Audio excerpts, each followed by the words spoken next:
Hi, today I'm going to show you how to start numbering from a specific page in a Word document. Head to the Layout tab.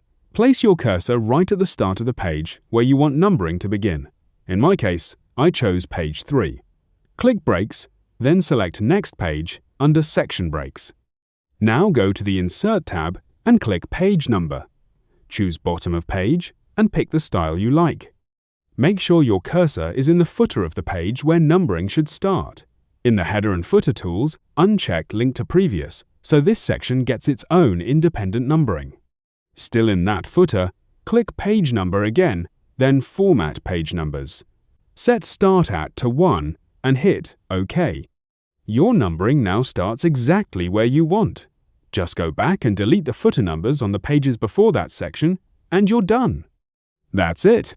If this helped, smash the like button, subscribe for more word tips, and drop your questions in the comments. See you in the next one.